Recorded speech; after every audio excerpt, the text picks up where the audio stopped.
This week's episode of The Grid is sponsored by Impix. Shoot today, upload tonight, we ship tomorrow.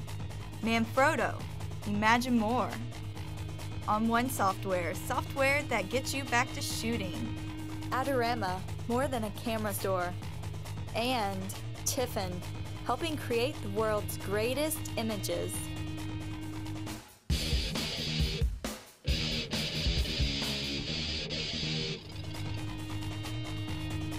Now it's working.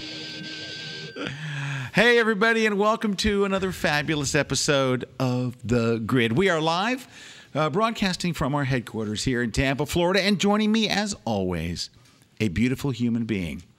He's ambidextrous. He's multi-breasted. Please welcome the flatulent Matt Klaskowski. You went to that one. I thought I was going to miss that one. Hey, everybody, welcome back. I'm not Novocaine though. I had a slight. Oh, Matt had dental surgery this morning. It wasn't surgery. Face, no, it looked like a potato. Anyway, it's all hung down. I talked to Matt, and he kept texting me, "Can't talk, face like pumpkin." Yeah. Hey, but you know what? Matt's old news. I'm old news. But with us is Frenchie.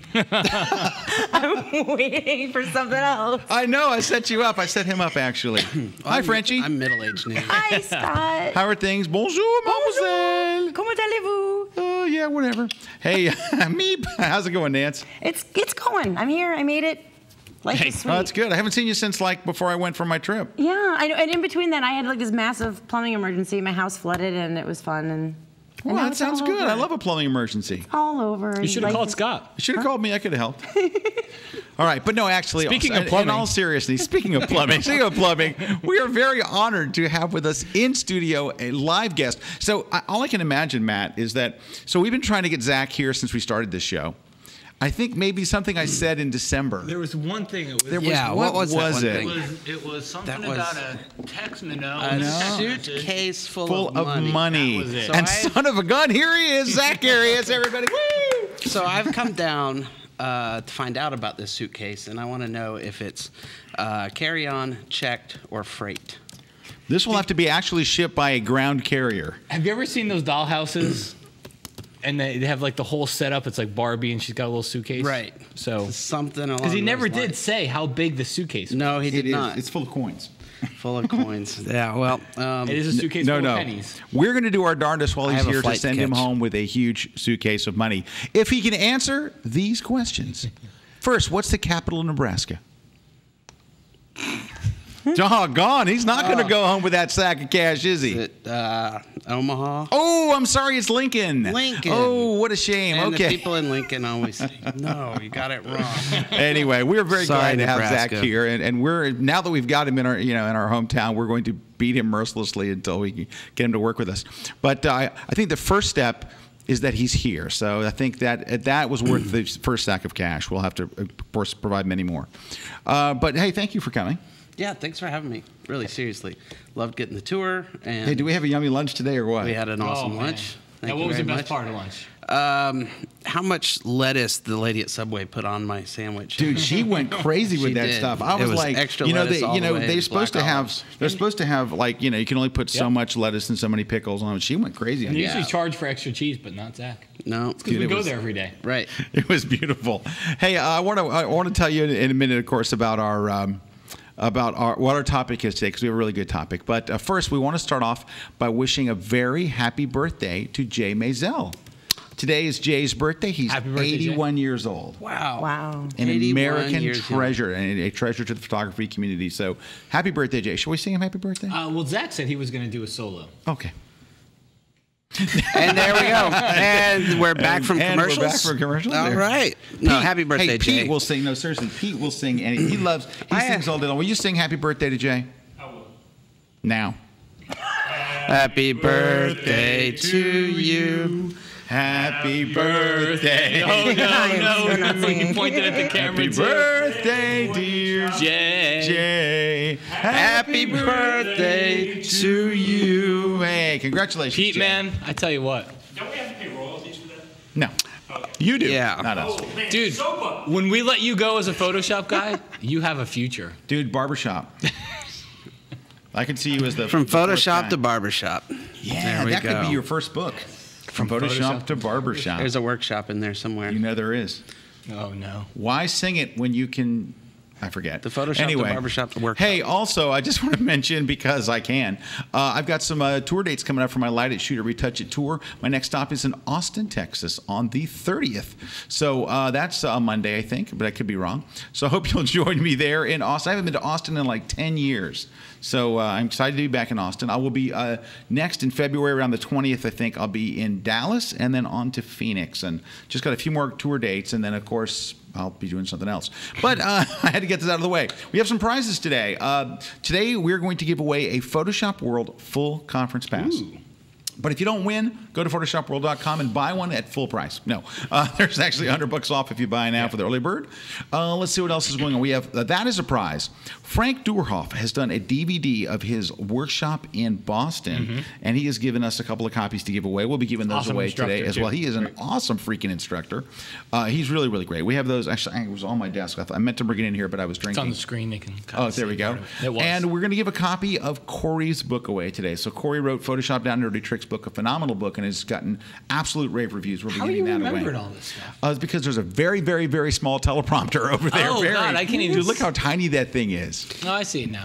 All right, so, hey, we are going to take a short break. When we come back, we have Zach with us, which is a perfect guy to have, I think, for our topic today, which is... How many fingers does Zach have? No. Our topic today is, we're doing two things today. Number one is our predictions for 2012, what we think is going to happen in the photography industry, in cameras, in the camera industry. So we're going to kind of talk about that. We want to hear from you. We want to hear your predictions. I know that we're going to hear both serious predictions and the other kind, but we would like you to share your predictions for what you think is going to happen in our industry in 2012. And then at the end of the show, I'm going to do a little segment. I had a bunch of questions on my blog about the post-processing and shooting of the shots that I got on my recent trip to India.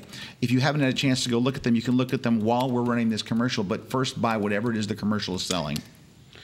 Yes. Yeah. And then I'm going to talk about something to that. I'm going to complain about advertising on a show that I get for free. Everybody else does. Why not? I could do without should these do. advertisements because I want my no money back. While they're watching the free show and the free advertising as well. Yes. The advertising is free. I know.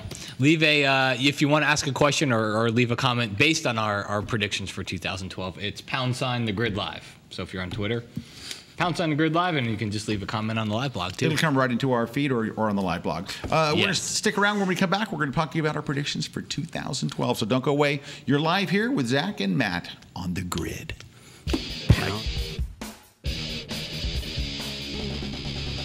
At Adorama, our trained staff share your love of photography and can help you find what you're looking for. Our inventory is stocked with all types of cameras and accessories you need. Adorama has it all. Adorama, more than just a camera store. Visit us at 42 West 18th or at Adorama.com.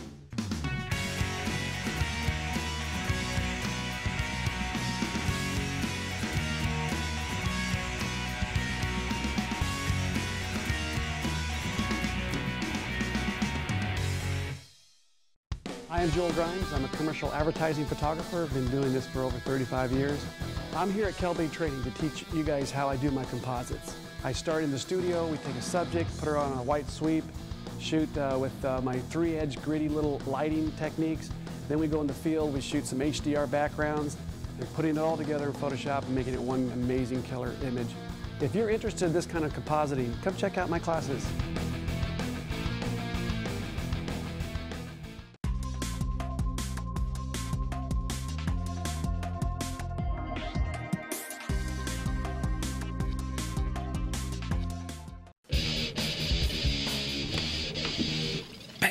Hey, we're back live. Scott Kelby here with Matt Kliskowski and Zack Arias in the studio live. And I just got taller, finally. I was shorter, but then I grew taller than my microphone. So Wait, I can do I feel that. taller. There, I grew taller as well. This is Yeah. awesome. Hey, we have our first prediction here. So, shot live photo, which we happen to know is Alan Hess, who is a concert photographer based in San Diego. Is he in San Diego? Yes, he's in San Diego. San Diego, which means he has to do very, very well because you know how expensive it is to live in San Diego. His 2012 predictions are more mirrorless cameras. I would agree with that. Mm-hmm. More video. Me. Less social media. I disagree. I disagree. Less prints. Agree I 100%. Yes. More ebooks, of course. Can I stop here? Yes. All right. Before we go on, you're not allowed to say more ebooks, more e-publishing, more anything. That's like the most obvious thing in that's the like world. saying I predict in 2012 cars will still use gasoline. Yeah. Okay, so it doesn't work like Yeah, that. Be so, more yeah. music in iTunes. Yeah, there'll be more music in So you're not. So that's not. It can't be one of your predictions. There'll be some more apps for yeah, the so iPhone. yeah. So let's see. The death of the point and shoot as phone cameras improve. I think we've already seen the death of point and shoot. I can't imagine. Can you imagine somebody going out and saying, you know what I need? A point and shoot camera. Because the camera that I'm already carrying is for what? Yeah. Because I tell you what, I mean, I have the iPhone 4S, and I don't use it probably as much as I should. I do take a lot of photos with it. My wife takes an insane amount of photos with that. I have a Canon G9 for her. She won't use that thing for anything because she has to carry it with her. Yep. But her phone is always with her. And I'll tell you what, the iPhone 4S takes great photos. She's really, really good with that thing. I think it's because she practices. She's got like 45,000 shots on that camera. She has so many shots on her iPhone that she could not back up her phone to her MacBook Air. We had to buy a bigger drive. Really? I kid you not. So wow. she uses that thing to death. Focus on Nature says one thing for sure during 212 is that Zach will get lost in Iceland. Yes. You I am doing a going to get workshop lost. there, right? I'm doing a workshop in Iceland. When is a it? week. It's 2012. It's right next to the capital of Nebraska this year. Okay. So where can no. they find out? Do you think? Focus on Focus on Nature. Yeah. Focus on Nature. Focus on Nature. It's going to be a week of portraits in Iceland. Wow. It's going to be. That'd be very I cool. can't wait. Can I come? Absolutely. And the cool thing is the price. You're going to go to the website and go, oh, cool, and then you're going to see the price. You're like, what the hell? But it's one of those where you get picked up at the airport and dropped off at the airport 8 days later, and you're completely taken care of. You just have to buy alcohol and I think Bjork CDs, and you're good. Yeah. Okay. Yeah. So There you go. All right. So let's see what else we've got. Ray Justice asks, Scott, what's your view on the D4? Is it a game changer or not? What's the D4? The D4 is a Nikon camera. You're a Canon shooter? Yeah, I am now. Yeah, okay. It's a new camera from Nikon. Yeah. I think it's going to be amazing. I mean, I already ordered one. I hear that it takes don't know that- pictures and has apertures and shutter speeds and a shutter release button and other things Yeah, but as you know well. what? You know what I've been doing that's really And interesting? there's a screen on the back that allows you to see the picture. So No. I hear it's going to be pretty awesome. Yeah, but here's what I've been doing with my D3, and Matt knows this. I've stopped using ISO. You just I turn it off in just the turn it menus. off. Mm-hmm. you don't have to worry about it then. Then everybody's worried about ISO. I just turn mine off. Do the D4 have this now natively? The D4 lets you turn off shutter speed and aperture as well. That's awesome. So anyway, hey. Take this picture, make it look exactly like I never it does. liked shutter speeds. All right. No, I know they get in the way. I don't think it's a game changer. I mean, I think it'll be a great camera. Yeah, I don't know. I mean, I think the D3 was a game changer because it was the first time anyone ever shot it at ISOs like that. I think the ISO sensitivity is going to be better. I think there's a lot of things better about it. I mean, I've gone through the specs, and I was like, Brad sends me a note, should I order one? Yes, order two. But I didn't really order two. But yeah, I pre-ordered one as soon as I read the spec sheet. I was just, because, people think that like Nikon calls me and tells me all these secret things. Nikon doesn't tell us jack. They tell us about about the same that Apple does. Yeah, in other words, not at all. Okay, hey, so Zach, let's start with you. All right. So what are you thinking? What do you see coming for 2012? And this can be, by the way, anything from the photo industry to the camera industry to whatever. And we only have till December 21st, right? And then it's Right, all and then it's all gone. The Mayan calendar, of course. my predictions. I'm going to get in the chorus with more mirrorless.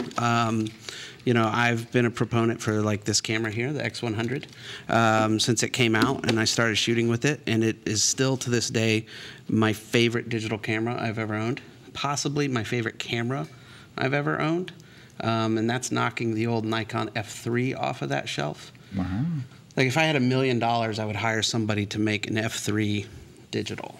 I loved that camera so much. But more mirrorless with the new Fuji X Pro 1 out. Nikon introduced theirs, and Canon's about to of course, come out with some new 5D something and something. And honestly, I just don't care. But the new X Pro 1 has me just jumping up and down and refreshing Google News search results, and I'm watching everything I can. And if its focus has improved over this, the focus isn't great in that. It's a little quirky. Really, that's a great name for it, Matt. I'm going to ask you to step aside as I bring RC in for a minute. No, I'm just kidding. Oh God, here we go again. Kidding. So can I ask you something? No, I'm not being facetious. No, we talked about this at lunch. I don't have any. I mean, my whole thing about the X100 was kind of supposed to be funny because I only spent a few minutes with it, right? Right. So. And I didn't have great luck the few minutes I spent with it. But and I'm not being smart when I say this, so please don't take this the wrong way. But you're like, this is your favorite camera ever. What is it about it that you love so much? It's a camera that, and this is going to sound so stupid and like I just came off some mountaintop in, New Mexico or something, but it's got soul. It's got a personality, and it's quirky, and you've got to learn how it focuses. And once you learn how the thing works, and as you're pulling it up to your eye going, oh, I know it's not going to want to focus on that. Let me kind of zone focus over to this thing and pop back and recompose. And getting to know it, it's a joy to have in the hand. It's small, it's lightweight. The image quality is, astounding for what it is. And it's dead silent. It's got a great look. It's aperture. It does have a great look. I love aperture the look. on the lens, shutter speed on top. I came from film, so it's just like you gave me an old rangefinder camera, which it's not a rangefinder, I know. But yeah, it is. It's a quirky little thing, and I love it. I go back to, have you ever seen It Might Get Loud with Jack White and The Edge and Jimmy Page? All right. It's this great documentary. These 3 generations of guitarists get together and start talking. Kind of like this. On a show called The Me Grid. being the really old guy, right? Thank you. Yeah, you're Jimmy Page. I want to be Jack White. You can be The Edge. He's in you too. He talks about how he likes playing old guitars, plastic guitars, and he likes to fight with it to get his music out. He doesn't want it to just come easy. And if he's playing a show and he's, singing and then he's got to make it to the piano, if it's too easy for him to get to the piano, he wants that piano the next night put a couple feet more away. He wants to really, really fight for it. And that is what this camera is. That's the best metaphor I can come up with this camera. I have to kind of fight with it to make something happen. But two of my favorite pictures I've ever shot in my life have come off of this camera that I would have never shot because I wouldn't have dragged a DSLR out where I was shooting. So are you using it, I guess just to help everybody out there, are you using this camera for professional? Are you shooting client work with this? Right now, or is this kind of like your street photography? You're walking around. Personal, go to the grocery store. It's always nearby kind of camera. Do you see yourself using that professionally this year as you're doing client work with it? But the X Pro 1, if that focus is just that much better. Just that much better. So let me ask you then, this. yes, I will shoot client work. So because, could you say that, based on what you just said a moment ago, right, that perhaps that when you're talking about the X100, the slogan should be, the camera you have to fight to make it work. I'm just kidding. Sometimes, yeah, absolutely. You have to, if you really want to fight to make it work. And what's the next version? The X Pro 1. And so that tagline will be fight less. Focus is that much better. Right. Fight less. 2 little fingers. That's it. For That's this much more. Fight less. But here's the thing. Can I say something? Though? Yes. I agree. I understand what you're saying about the guitars because I play guitar. But I understand what you're saying about that part of it. When you talk about it from that standpoint, it is. And I don't want to sound like that either. I don't want to sound like RC. Just kidding. No one wants to sound like RC. No one wants to sound like RC. No, I'm kidding. We love RC. Don't take that. Don't start writing in. You guys are mean to RC. We love RC. Oh, dude, they're going to do it. They know they are. But we don't. They do. I know. I already said it. People write that in. We love RC. God, he's like our best buddy. So, I understand that, like, guitar players love an old, beat-up, crappy Telecaster. And if you go to a music store and you want to buy, you can buy a brand new Telecaster for like $700 or $800. Right. Or you can go buy a vintage one that doesn't stay in tune and it's got chips out of it, and it's $3,800. Right. Because there is something about them. There is a soul to them. Right. That, And that is this Fuji X. So I do understand from that aspect. You'll get a kick out of this. Oh, we just got a text that you just can't imagine. I will say the reason I feel that I could, if the new X is this much better, is because DSLRs for me, 35 millimeter based DSLRs, are moving importance out of my life because of, you want a camera that's expensive and hard to focus. This is my new baby. Whoa. The Phase 1. The Phase 1. Can I say something about this camera? You can say whatever you want, thing but you might get another text message. Unbelievable quality photos. Unreal. Yeah. Seriously, I've never in my life seen the detail out of a camera what the Phase 1 does. Right. It is otherworldly. And my prediction is that we're going to be seeing more and more medium format and more people switching to medium format. The quality is just... going back to a 35 millimeter DSLR, it's like I'm at it's Toys for Tots, and it's. I swear, if I could open my bag and I have this in 3 lenses, and that X Pro 1 in 3 lenses, I'm good. I'm set. No, dude. Honestly, I got to shoot with one of these. And that's for commercial work. Yes, for commercial work. You know what I would love to see? Here I'm on the sidelines of a game. No, so I got to shoot one of these. No, we got to shoot one of these. We got to play with one of these this year. And I hope that your prediction for the price of these coming down, because honestly... They are coming down. I wanted one badly, but I just couldn't cough up the money. I don't have your kind of money. But I wanted to get one of these, and I was just like, well, you know what, though? I don't work nearly as commercially as you do. Most of my stuff is sports, so that wouldn't help me here. But I wanted one of these so badly, because when I took a photo, my first photo I took with this camera was of Brad. You have never seen Brad look more beautiful. I know, right? Dude, the detail and the pores of his face. I wanted to retouch him until the cows came home. Here's what did it for me. And I knew that it was great. I knew it was awesome. I know, like Drew Gardner in the UK, I've seen his prints. I've seen Joey L's prints. And when you look at a print on a wall and you go, that was not a DSLR. No, you know. I mean, technically this is a DSLR, but... Mamiya let me borrow one of their cameras for a week about 3 years ago, and I had some Newcastle on ice, and I took a shot of the Newcastle caps with this, 33 megapixel camera that they let me borrow, and I pulled that up, and that was the point 3 years ago, and I've been working for 3 years to get this camera, so it's taken me 3 years to get it. Wow. And it's worth it. That's crazy, isn't it?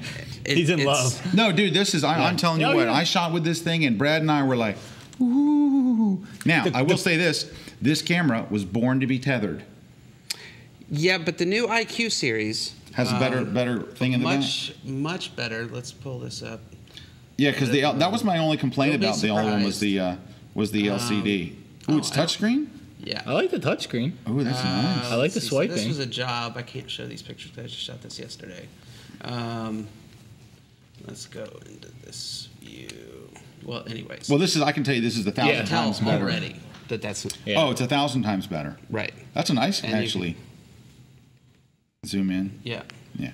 That's fabulous. I'm going to give this to you because I can't. I'm not man enough to hold it for very long. I'm my hoping this prediction's right. All right. And what's funny is David Hobby and I both, unbeknownst to each other, and we've been talking and, here and there, like, yeah, medium format. Yeah, I know. Yeah, medium format. But used prices are coming down. Pentax has an awesome solution, a new camera for just under 10 grand. Mamiya, Hasselblad, they're all starting to hit towards the $10,000 mark. And I know everyone out there is going, $10,000. And I mean, and that's how much is that puppy? About 25. 25,000? But how much were the first 35 millimeter DSLRs? 30, $40,000. The Kodak ones, you mean the Kodak ones?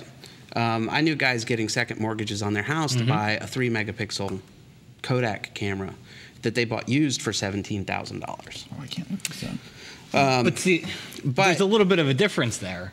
Because that went from film into digital, where people almost had to move to digital. Right, but here's the thing: you made your money back by not buying film. Yeah. In the pro world, back in film, you had 35 millimeter, and that was newspapers and sports And fashion. and a little bit of fashion. Yeah, everyone else shot medium format, but it was maybe a $5,000 canyon you had to jump to go from a 35 millimeter kit into a beginning medium format kit. But there was no question at all that you went medium format if you were a portrait photographer. Hell, wedding photographer shot Hasselblads. Sure. Yeah. You would talk about having a hard time The bar to focusing. entry was very high. Right, but only a $5,000 canyon. Now with digital, it's been a $20,000, $30,000 canyon to go from DSLRs into a system like this. But that canyon's getting smaller and smaller. This camera 3 years ago probably would have cost me $40,000. Now it's down to 25. Give me your price by the end of the year of a good quality medium format. Just a guess. I really hope that we start seeing them around like a kit with a lens and a body and a back. I'd like to start seeing them around $7,500, $8,000. Oh, see, I would do that in a heartbeat. Yeah, and a hundred. Well, it's competitive with. Right. Yeah, that now it's starting. I mean, to a D4 is $6,000. $6,000. Right. Yeah. And I would much rather have, this one camera than two D4s. No, and you know what? It's not just the clarity and quality of those, but I mean the pixel clarity. There is a look to medium format that is It's the larger sensor, shallower depth of field. It does have a beautiful. It's just gorgeous. Yeah. Hey, let's take some of your comments real quick. Then we're going to get on to a couple of Matt's here. Ivan says Canon will release a medium format camera. Wow. No, they won't. They won't release one. Nope. So ISO 1200 magazine. Hi, Zach. What can you tell us about your workshop at gulfphotoplus.com? That's in Dubai, right? That is in Dubai. You've done it a number of times. I'll be in Dubai again. This one I know the date a little bit better. It's the first week of March-ish, somewhere in there. First week of March-ish? Yeah, first week of March-ish. I'm doing my one Great light week there. too, by the way. That's they put on a amazing. really, really an awesome. And this is no lie, production. no lie to you because you're just standing here. No lie. People ask me all these, photo expos and these big things and stuff. What's the best? Photoshop World and Gulf Photo Plus. Photoshop World and Gulf Photo Plus. I only get to go to one of those. But yeah, anyways, so I'll be there. I'll be doing a studio class and a 2-day location class, which is amazing. Oh, nice. Just because of the locations we get. Wow. But enough. I don't want to talk more about my stuff. All right. go on to- stuff. Miles says, I predicted if I don't get out and shoot, it won't matter what gear or software comes out. I still won't have success. Amen, Christopher Arnold Miles. Designs prediction for 2012: the cheese will continue to move. You know what? I agree with that. The cheese has been moving faster, hasn't it? Mm-hmm. Nancy's moving a lot of the cheese. Gary Duncan, I really like yours. I predict photographers will stop buying stuff they don't need and use the perfectly good gear they have. Nah, not really. Well, you know what? Can I say this? I don't try to tell people you have to buy this piece of gear, you have to buy that piece of gear, because you can make a great photo with a very, very inexpensive camera these days. If you buy the cheapest Nikon camera or the cheapest Canon DSLR, they take amazing quality photographs. You don't need to buy... Caveat, they have the capability Of taking Yeah. amazing pictures. Okay, true. But here's the thing. Nerd. One of the part of the fun of all this is buying gear. It just is. It's your hobby. It's fun. When I get a magazine each month, I can't wait to see what the new products are. I go to the gear page. That's one of the first things I look at. When I get Digital Photo Pro, I crack open to their gear section. I just love all that stuff. I think it's fun. It's part of the hobby. And by the way, it's the part of the hobby of almost anything. Unfortunately, we all chose a hobby where all of the toys are expensive. Right. But I don't care what it is. If you're into skiing, you get the ski magazine. And what's the first section in every single magazine? Gear. And what's at the front of the ski magazine? Skiing stuff. Pete's looking at me like, it's true though, right? I mean, it's true. It's a fun part of it. So I don't try to tell people you got to buy expensive gear. I just say it's fun buying gear. Yeah. And it's fun if you get a deal on it. It's even better. Glenn Dewis. Hey, Glenn, our buddy over in the UK. Glenn. For Zach to have paid out for that kind of kit, you can guarantee it's worth it. As he's always preached to don't spend out. Yeah. The fact that he has one is a big deal. We saved for 3 years for it. It wasn't something you just 3 said, years. Hey, Brad saved Moore's for spending 3 money like years water. because I am a cash and carry photographer. But if you look at my life, I drive a 6-year-old car. I have these. My shoes are at least 3 years old, I think now. I meant to talk to you about that. I know, right? Just hold so on, dude. there's a, I drive cars until the wheels just fall off. And I don't spend tons of money on lifestyle stuff. And the money that you've saved on not using crack has got to be phenomenal. Yeah, see? That's what I told my wife. And she was like, you're right, If I stop crack, can I buy a medium format? Absolutely. Right. But once you see the image quality, it's like crack.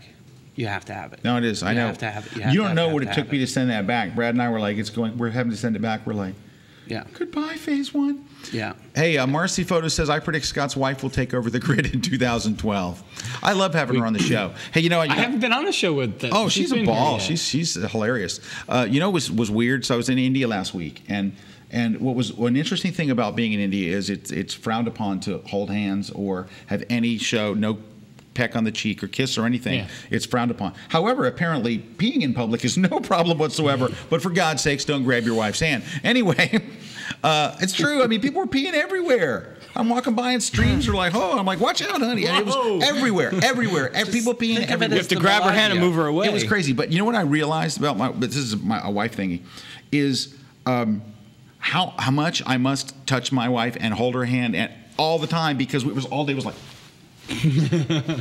and we get back in the room, we're like, ah! Because it was terrible. I mean, we have a commercial break coming up. I can't live like that. Zach says, what's going to be we're rooming Zach, next to you.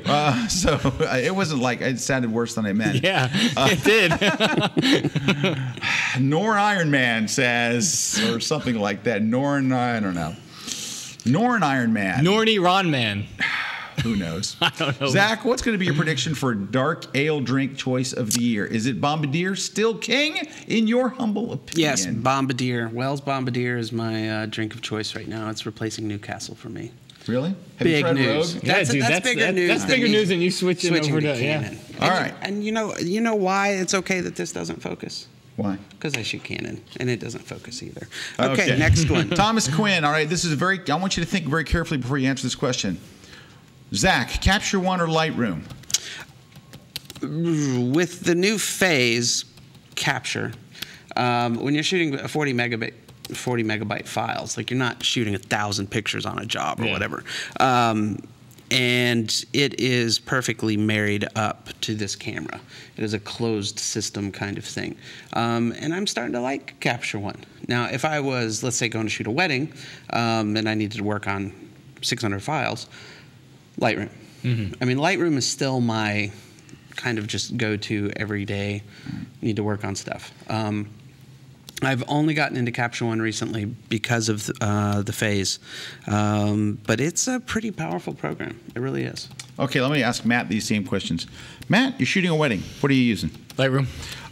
Shooting a birthday party? Lightroom. Sports event? Well. Okay, that's a bad one, isn't it? Because we all there's a program that comes before. Yeah. Woo, sorry. Okay. I was just setting Matt up. Okay, Monty LaMontagne. Sorry. One of the great things about hanging around photographers is that I get to see just how much money I'm saving on hardware by remaining a cartoonist. Good one. David D says, I predict the only way to make money in photography will be to teach seminars about how to make money in photography. Smiley face. Smiley face, yeah. I don't do that. I teach people how to spend money on photography. And I'm trying to quit. And yes, I have, Brad.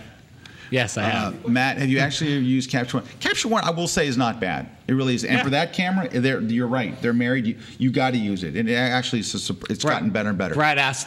So the question was, Brad asked, who's putting the comments on there. He put a comment. He said, Matt, have you actually used Capture One? And I have. So right. I make it a point to use everything that way. But you got to realize you're asking the guy who runs Lightroom Killer Tips what program he would use. So it's kind of opposite. I was setting him up. Hey, one of my predictions for this year, I'll go on to Matt's and next, is I found myself doing this, and I see a lot of people doing this, and I think it's going to happen more and more, is that we're pre-programmed to shoot for print. We're pre-programmed to think, well, how is that going to look in print? Do you have enough resolution for print? All the megapixels are going up for print. But I think that this is going to be the year where we are thinking web first instead of thinking print first.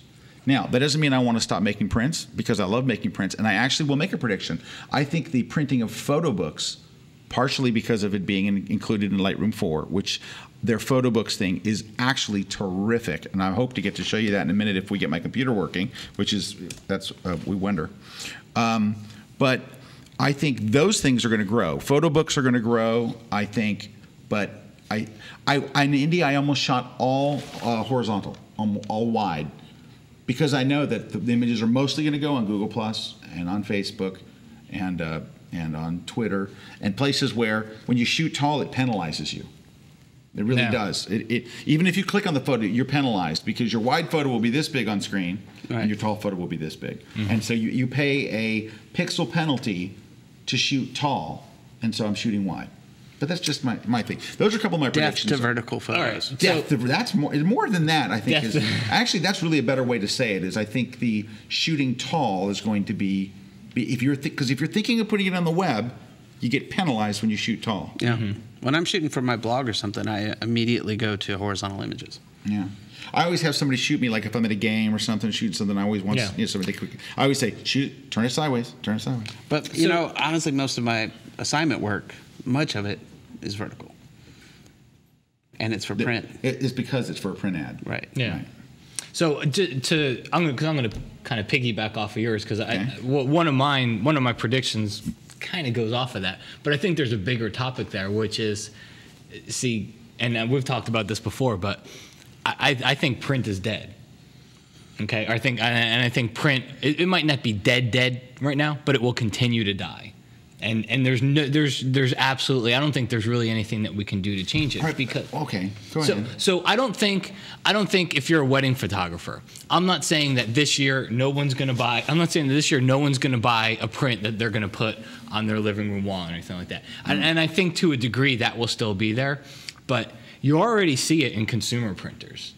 Okay, so consumer grade printers, they're not preaching, hey, buy the ink, do all these great creative things on your printers anymore. A lot of that has started to go away because they realize people aren't printing. It's better to send it to MPix. Yeah, MPix, Walgreens, whatever it is. I mean, we had some New Year's pictures last week. My wife sent them to CVS. They were there. You know, we stopped by on the way out to a party to pick them up. But I think that's going to go away. So you're saying at-home printing is going away? I think at-home printing is going to go away, but I also think as the generations, like my kids today will never, ever have that tie to a print like we have. And all we'll do when we try to convince them is sound like old people.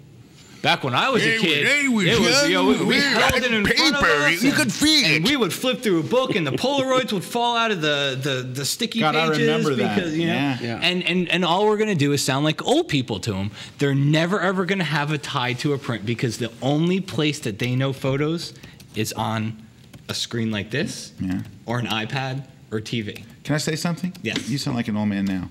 We're going to take a short break. When we come back, we're going to get a couple more of your questions. We're going to get a couple more quick predictions. I'm going to do some of the things from India. We won't have very much time for that, but I promised I would do it, so I want to do it. So stick around. We'll be right back here with Zach and Matt on The Grid. Don't go away.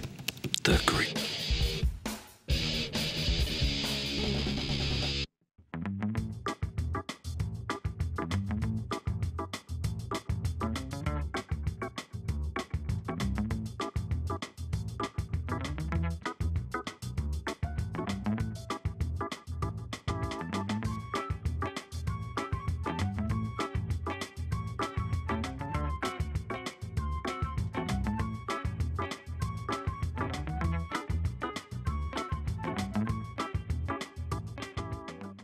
Hi everybody, I'm David Zeiser. Hey, we have one great Kelby training video coming your way, and this time it's going to be on couples. What I'm trying to bring to this video is find the great locations to get some great photographs of your couples, how you can put great lighting on your couples, and then also how you can get great expressions. I can guarantee that you're going to love it. Join me on this Kelby training video, Shooting Couples.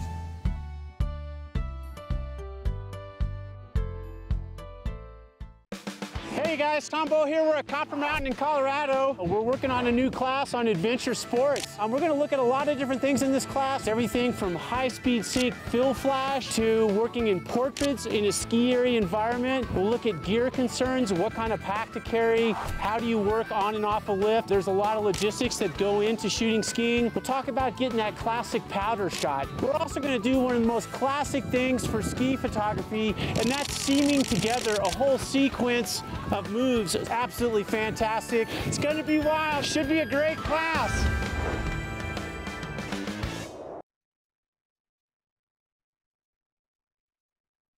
Composition. What is it? Does this work? What about this? Leading lines, rule of odds, the rule of thirds. Viewpoint, patterns, contrast, balance. Dead center is deadly. I'm Rick Salmon. I really hope you can join me for my latest class on Kelby training, Composition, the strongest way of seeing. I'll show you how to compose technically as well as emotionally.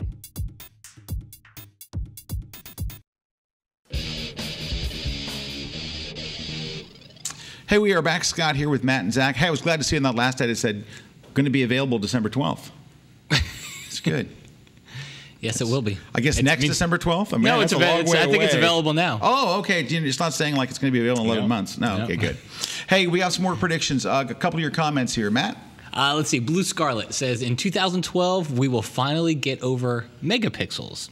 So I agree in a way, and I think it almost, the reason why I agree is I think it ties back to one of the things what I was just saying, which is I don't think we're necessarily concerned about bigger now.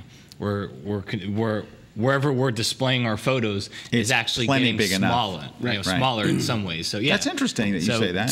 So this, and an iPad. The photo that this will take or an iPad will take is actually bigger than any. It's bigger than any device that we ever need to put it. And I'd like to say with this phase, it's not for the megapixels. It's for how physically large the sensor is. Someone on Twitter asked, well, what about the new D800? It might be coming in at 36 megapixels. It's not about how many pixels you can pack into it. The sensor size is so incredibly large that the quality that it's, and this could be 20 megapixels, and I'd still rather have a 20 megapixel medium format size than a 36 megapixel packed with pixels, 35 millimeter. All right, James M. Hole or James Mole or who God M. Hole. Yeah, M. Hole. 2012, Google Plus will take over. I hope so. You know why? Because I have 470,000 followers there. I don't think it will. Rolls. I don't think it will. Nah, my prediction is no way. 99% of them will still be dudes. Yeah, there's a lot of dudes. There's a lot of dudes on G+. It's a sausage party. Yeah. It's a very techie. Did you just say it's a sausage party? No, I just say that. Hello, no, he said I'm going to have sausage at a party tonight. Okay. But RC and I were just talking about it. It's a very techie crowd. It's techie, and it's a great photography community, though. It's perfect All right. for it. And Ronnie Delmonico's on there. That's enough for me. Dr. Kramer says print will die when there are no walls. Ah, good one. That's a very William good Beam, one. I don't have a printer at home. Okay. Let's see. AdGuy31, I don't think I would say dead. Isn't our responsibility as image makers to keep printing alive? Old guy. Old guy. I'm with you, Ad Guy. No, I love printing. I'm with you. I love what. I don't love printing. I love looking at looking at prints, and I love when MPix does my printing. Yes. Now we've got Epson printers here, and they do a wonderful job. And in that case, it's not MPix printing; it's Brad printing. But not everybody love when has Brad prints too. Not everybody has Brad printing, but E-Pix. Brad will print his prints his butt off. Blue Scarlet, I gave a bar owner 2 printed images. His eye is lit up. Yeah. Let me say this: that the emotional impact of a print. Is still wildly strong, and you will open doors and things with a print you'll never do with your iPhone. I agree, but I'm you know going what? to make a big that bar owner was an older guy. Old guys love it. Yeah, it's not. I'm going to make a statement.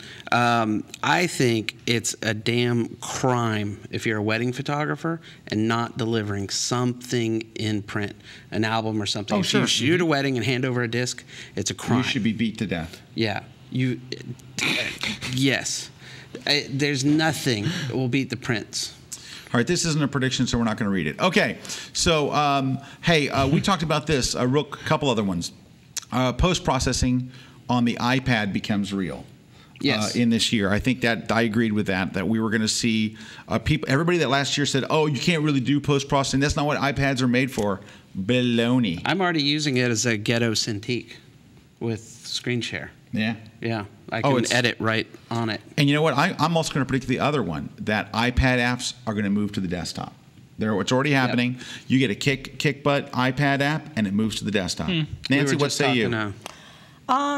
Sure. You weren't really listening, were you? No, I was listening, and I was sure. No, I was listening, and I think because you were all talking about predictions and iPads, and I was just thinking about one of the predictions that was made for 2012, which was the move from print to tablet, and I was just thinking pretty much in my head, yeah, you're probably right. Hey, I'm going to read you 10. I'm going to read you 10 fast ones, Nancy, from our buddy Scott Bourne. Okay. He wrote a very, very good one, and I'm going to read just real quickly his top 10. Number one, he thinks a major camera manufacturer in Japan will either fail as a company, face reorganization, bankruptcy, or be acquired. I think he's talking about Olympus, but yeah, maybe. So technology like found in the Red Scarlet will become significantly less expensive, at the same time more powerful. Camera manufacturers will continue to create, market, and sell cameras that are small in size but produce images similar in quality to larger DSLRs. He says field cameras like the Lytro will get more buzz next year as more companies look to introduce the technology. One of the major photo associations will fold in 2012. Video and still photography will continue to grow closer to merging as programs like Photoshop start to support both. We will see an announcement by a major camera manufacturer of the intent to ship cameras that will contain micro SSD drives. Okay. Didn't somebody already do that? Apple will announce the end-of-life date for the Mac Pro. Laptops will be the new desktops, and tablets will be the new laptops. Yep. Woo, that was a good one. There will be a major failure in cloud computing space that causes photographers and other digital datas to rethink storing valuable images in the cloud. Those are from Scott Bourne over at Photo Focus. His 10, where you can read in detail some of his things are very, very good. Hey, I want to get a few minutes to show some of this stuff. Give me your last predictions. You've got some, Zach, some last predictions for 2012? Did you have more? No. Oh, I thought that's what No, I was going to hit a couple questions on Twitter, but I'll hit them on Twitter offline. Okay. That's fine. Matt, last predictions? Last predictions. I had a little list here. What was it? Blah, blah, blah, blah, blah, blah, blah, blah, blah, blah, blah, blah. I don't know if anything's... Oh, you know what? So I have a prediction that won't happen, that I wish would happen. And I wish every... Not DSLR, but every small camera company would address shutter lag. The whole thing where you press the button and it takes about 4 seconds before you ever press it. Feels like 4 seconds. I swear it is sometimes, though. But that would not... It's mostly on point and shoots, though, right? Yeah, it's point and shoot. And not they've already DSLRs, decided those are dead. But it's anything that... Let me press, bam. Well, look at the iPhone 4S. That was one of the things it addressed. Still pretty quick, yeah. That was one of the things it addressed was shutter lag. It's a phone. It's not a phone. It's a camera. It's a camera. It's a camera that makes calls, and sometimes not that well. And I agree. You had one up there where 2012 will be the year of the plug-in. That was one of that was one of mine. I would agree with that. Let me tell you what. I think plugins are going to that plug-in market. The things that these people like Nick and On1, Topaz, the things that they're able to do with plugins today are just astonishing. Yep. They're lean and mean companies. They're able to do things really quickly. It's just, I think that's, I'm going to say that 2012, what is 12. this, 12? This 12. Year of the plug-in. Calvin Hollywood, I got to get one of his because he's our buddy and we love Calvin. 2015, we'll have a lot of young professional photographers, I think. They are growing up so fast. There you go. And then Zach will be persuaded to shave and land a big client gig. Shave to land a big client gig. Shave to land a big client gig. I know you got to do your thing. 10 seconds. You know what other thing I think will happen? At the end of 2012, I think a lot more people will have the step up from a point and shoot size camera and be using that in place of their DSLR a lot. Not all the time. I don't think you're going to go in the studio like with it all the time. The mirrorless or something like that? Yeah, I think a lot more people than they think will have that size of a camera and be using it because it still has a great image quality. So I think that's going to happen too. Okay. Mirrorless is the new point. All right. Shoot. Hey, we're going to take a... Let's just do India stuff. Yeah. Hey, I know Snapseed is... It says Snapseed is available on the Mac App Store. They were the first one. I have Snapseed on my desktop. It's unbelievable. I haven't tried it yet. I have it on my phone. I was talking about it at lunch. I have it on my laptop. And They did such a brilliant job of doing the gesturing, moving it from the iPad to here. Hey, I have an announcement to make while we're just talking iPad. All right, so you know how much crap we caught about not developing Light It magazine for remember. Well, we are developing it for the Android. They're already working on it. The Android version is underway, and I just want to say that I'm happy because Android people are very, very, very, very, very, very pissy. Well, I'm telling you what, as a group, they are the angriest. They are worse than football photographers. Oh, gosh. I don't know about that, dude. My dad, I don't know about that. My dad always told me never argue with a man driving a Buick though. because he's already pissed off. And that's probably like Android users. Good point. But let me tell you, I mean, you'd have thought I had done something so horrible by releasing it on the iPad because, now let's not talk about the phone market. But the iPad market is this big. The Android market for tablets is this big. But we're doing it only for one reason. We're not going to make any money. We're going to lose huge sums of money. But these people are so pissed that we had to do it. So congratulations to everybody who drove Nancy crazy. They drove me nuts. But here's the worst part, though. I don't think they realize, because it doesn't matter how many times I say tablet, they hear Android. And they think phone. It's not coming to their phone. No. It's not going to be on the phone. It's your Android tablet. You're going to love it on that HP. It's going to be... Tablet. Is that an Android tablet? Actually, no. Guess what this is? Because I have been working so much on Light It. It's an iPad. How do you like Imagine that. Love it. Love it? Love it. Really? Huge fan. Seriously. Okay. I mean, I'm a gadget girl. I'm not brand specific, and iPad rocks. Yeah. Sorry. I have an Android phone. I have an iPad. It's all good. It's all good. It's a world of love. I predict love. She predicts love. You know what I really predict? I predict that Lightro is going to watch this show, and they're going to read that little blurb I wrote in Photoshop User Magazine about, cue the theme music to 2012, because as a non-photographer, I just think it's really, really fascinating. So they're going to watch this, and they're going to send me one. Are they? Yeah. I got one. I predict. I got it for Christmas from my publisher. Really? Yeah, they sent me a Lightro. I dig them. Okay, I predict Scott is going to let me borrow his Lightro so I can play with it. Absolutely. If you promise not to use it on an Android tablet. Hey, we're going to take a short break. When we come back, I got to do some India stuff because I've been promising everybody all week that don't worry, when we get to the grid, I'll do it. So stick around. I have a shocking thing to show you about the first picture. Shocking revelation about the very first picture. The cover of my India book has a secret story. Is this a print book? I'm just wondering. I said print books are going to be great. Print books are going to be huge 2012. Let's take a break. When we come back, India stuff, and we're still going to have Matt and Zach here to just say stuff about Android. Eye candy. Yeah. Eye candy. The eye candy mostly.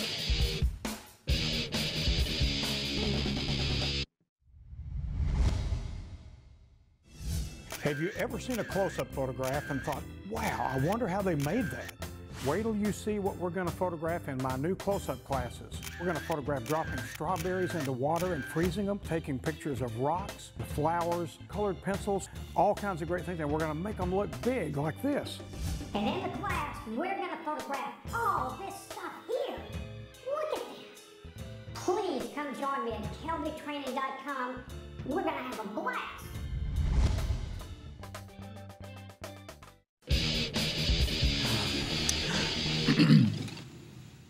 Hello. That's good. Did you do like the whole... Yeah, he was doing it. I had to do it real quick. Oh, okay. Welcome back.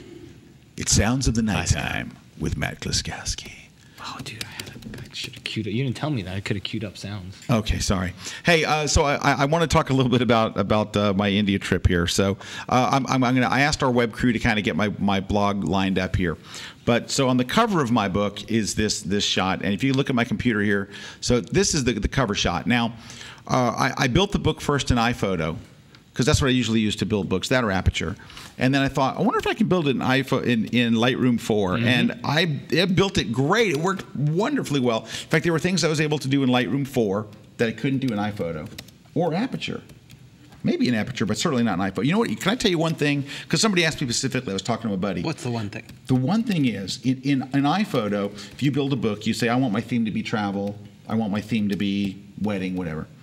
In Lightroom, you can choose page by page what you want your theme to be. The left page can be contemporary, the right page can be wedding, the next page can be travel. I mean, you can pick any theme that you want, and you can create your own custom themes and templates.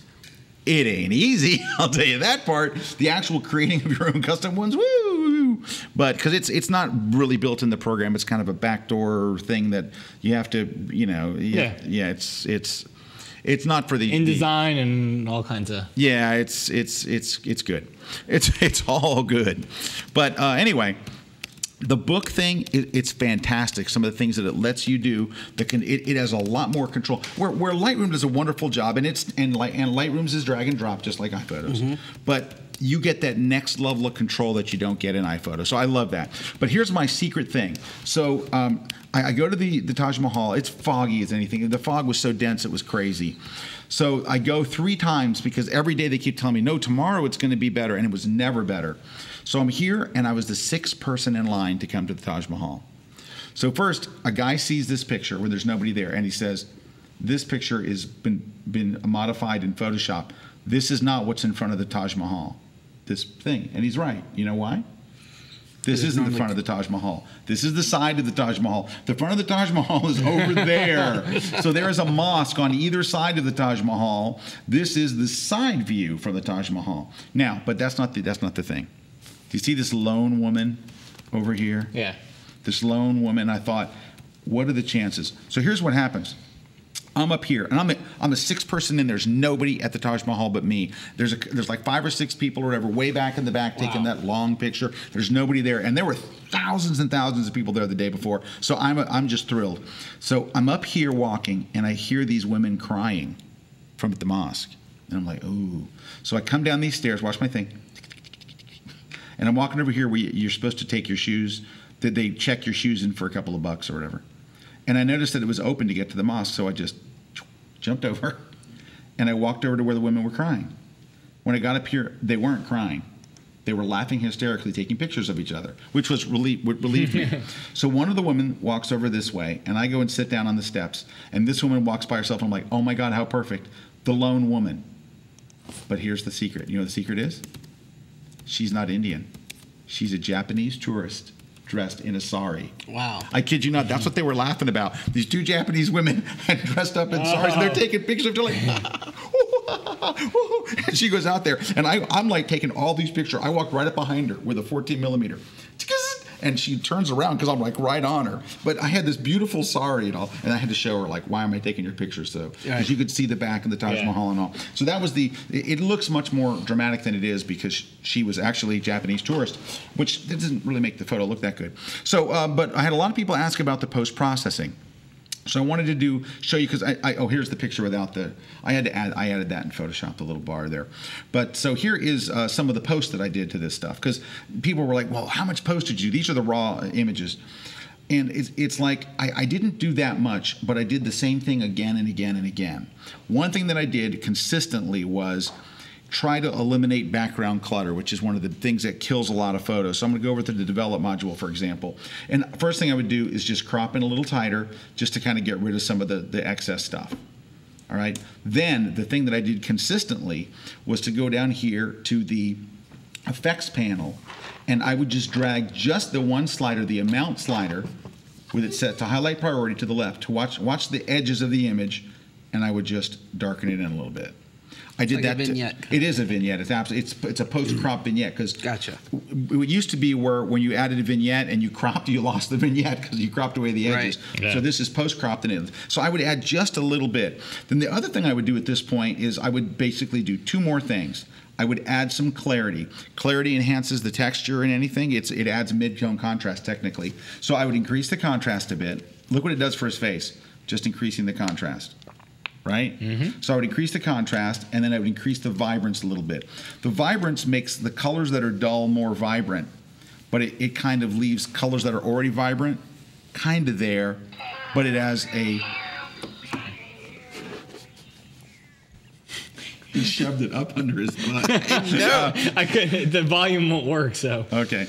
And then it doesn't affect flesh tone as much. But here is a trick that I would do that uses a plugin. So I'm going to zip out of Lightroom real quick, and I would go over here to Photoshop. In Photoshop, I would go to my probably most used plugin, which is Nick Software's Color Effects Pro 4. Use this? No, Dude, I don't. This is the best. Oh, yeah. Oh my gosh. It's magical. It's magical. It's a freaking magical plugin. All Do you right. use actions in Photoshop for anything? All right. Not really. All right, Go to It's tonal. way better than those anyway. You go to tonal Yeah. contrast, and you've got a choice of the default or strong or high pass or softening. And applied to the whole image, they look funky. Tonal contrast especially looks bad with shallow depth of field. But I'm just going to choose strong. Look what it does to his face and skin. That looks phenomenal. But the rest of the photo kind of trashes. So I click OK. Now watch his skin. Wait for it. Wait for it. And 3 days later, stick with me. Don't move, don't breathe, don't make a sound. It's going particularly slow today. Cricket sound. Thank you, Matt. Watch the skin. Here it comes eventually. Now, option click on the layer mask to hide that entire thing. So here's the layer. Option click the layer mask. Then you go in here with a paintbrush, and I would paint over just his skin. And it brings in that wonderful texture. Because I was going to say, it was starting to look very HDR. But I'm not done. I'm not done. Because my philosophy is, if you ever say, should I HDR this portrait? The answer is no. Okay, but I didn't. But this looks nice. But I'm not done. Oh, you're about to HDR it? No. Okay. No, I'm going to make it more subtle now. All So right. here's the thing. When you do that tonal contrast, you notice the color changed a bit. Look at his skin, watch. Yeah.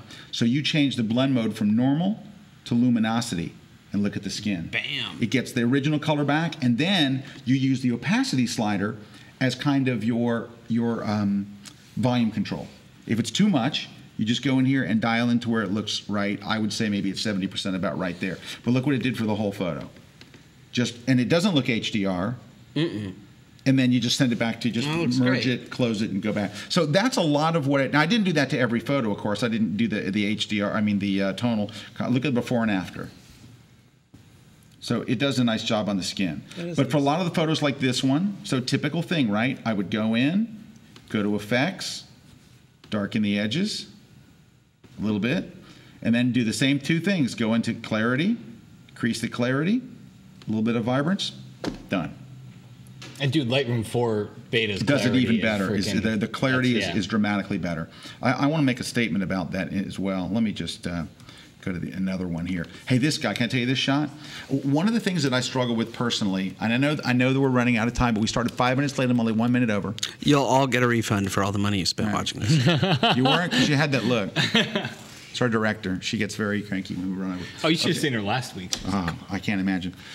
So this guy, number one, I need to crop this a little better, so let me just crop it real quick. So let's crop him in. But I'm walking by, and I got to tell you, I don't know how you are about this, Zach, but for me, I find it very hard to do what Jay Maisel does and just shoot people on the street and all that kind of stuff. I'm very aware of them getting upset or shooting someone that wouldn't want to shoot.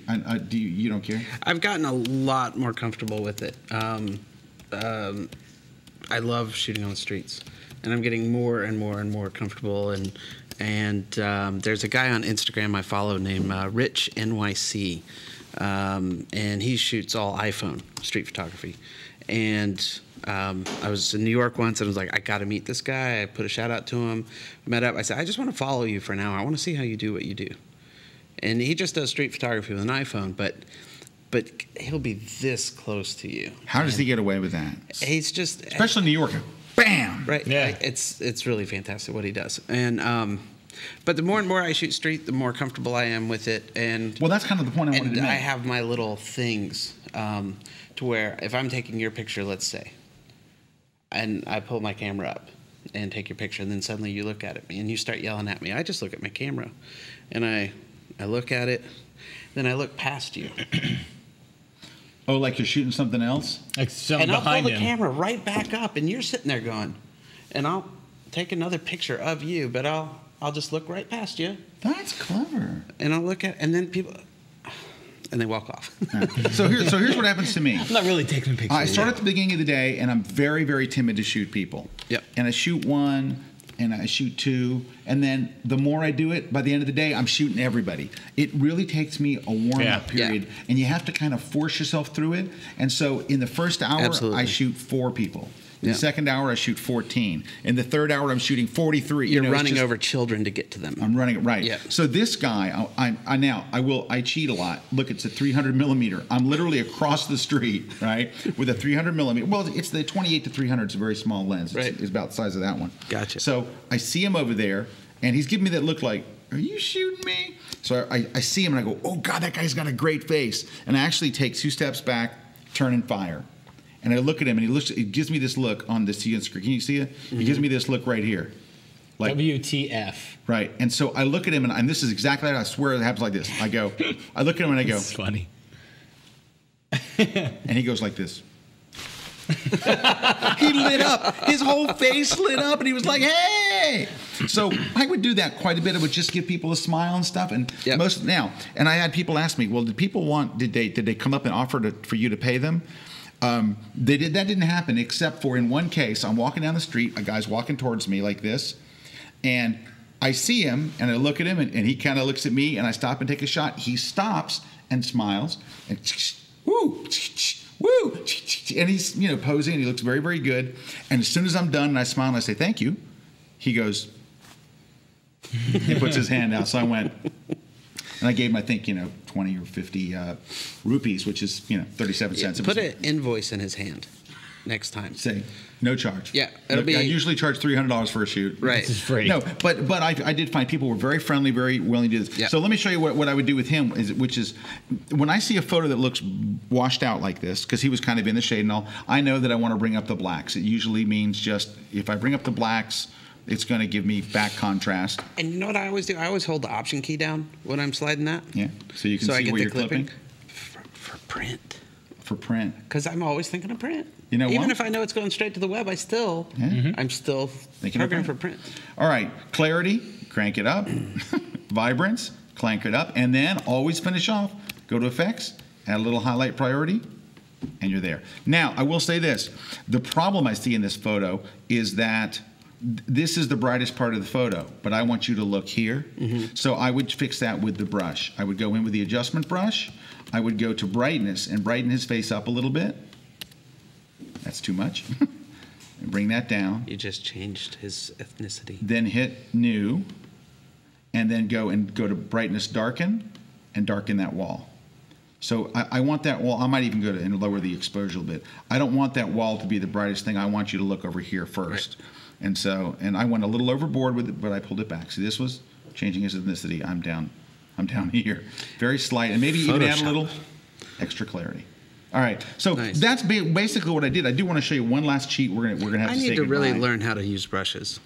The brushes are great in Lightroom. They honestly are. So this is one I had to cheat like mad. So I did a couple of things here. First, let me wait till it's done here.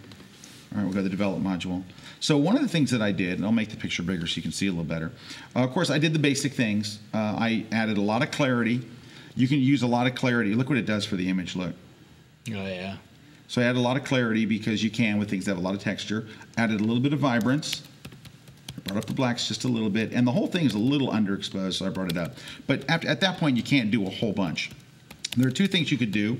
I could jump over to Photoshop, which I will do right now, and add some tonal contrast. And again, it's just a very high-powered contrast. So I'm going to go ahead and do that. Let's just go duplicate the layer, and I'll just, since it was the last filter I used, I'll do this. But I can tell you sometimes it doesn't look good in the sky. It looks HDR and things. So I rarely will put it on the sky. We'll see how it looks here. It might look okay actually. Sometimes it looks good, but it doesn't always. So I prefer to put it where I need it, but then I have to show you the big cheat. But I kept telling people, you're going to be disappointed when I show you what I did because it's not a whole bunch of stuff. It's not a bunch of cool stuff. Like, all right, well, this guy doesn't look bad, really. Take a look. It's not too bad. It's a little halo-y. It's a little halo-y. On the clouds, but no. Yeah. But what you could do is you could, say, add a layer mask and paint it maybe 50%. So half of it goes away and half of it stays. Let's go to actually 50%. I was just saying 50% doesn't do it. Apparently, you have to actually move the slider. How's that better? Mm-hmm.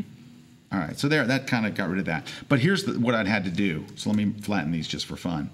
I had to do this. I'm not proud of this, by the way, but. You were never going to work for National Geographic. Oh, yeah, you don't do this if you're on assignment there. Make it bigger.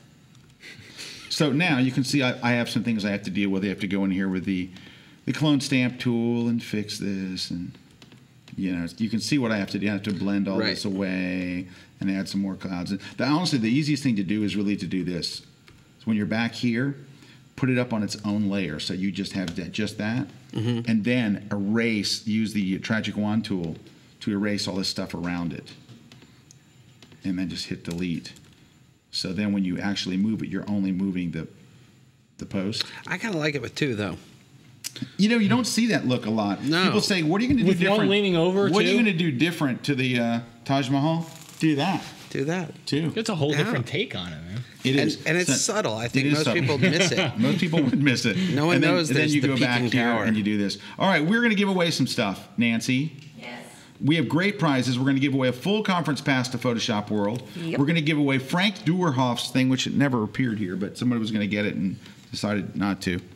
And Corey's book. And Corey's book, which did appear magically. And look, it's gone. Exactly. The tower's almost gone. Look at that. The tower's almost gone. Like, teach classes about this or something. Anyway, and then, once you've got one tower, look, you can 2 towers, 3 towers. You put one on top. Add a tower. Doesn't really look good over there, but over here it's perfectly. Here's the trick. Flip horizontal.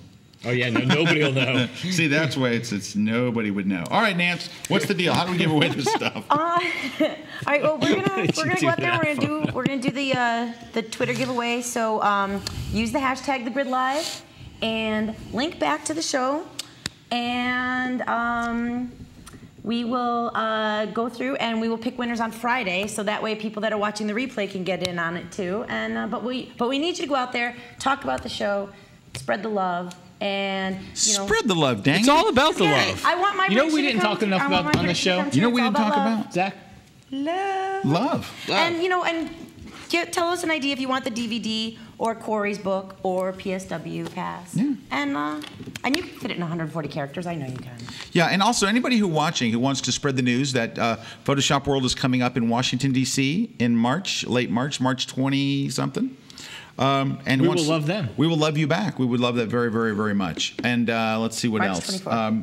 Are we done, Nance? I do believe we're done. Well, thank you for joining us today, Nancy. Thank you. Thank all of you for watching. Zach, thank you very much for being our special guest on the show, man. It was cool having Zach here. Shout out Paul McManus. Shout out Frono's Photo. Shout out Dan Depew. I'm from the A. I got to end it with a bunch of shout outs. Man, I didn't know we could do shout outs. Can we do shout outs? I want to shout out. I want to shout out. Dang it. Shout out. Shout out Luann. What's up? Shout out my wife Megan. Shout out Dave I'd like Clayton. to thank the Academy. and shout out. If you want me on Kelby training, tell me what you want to see. Yes.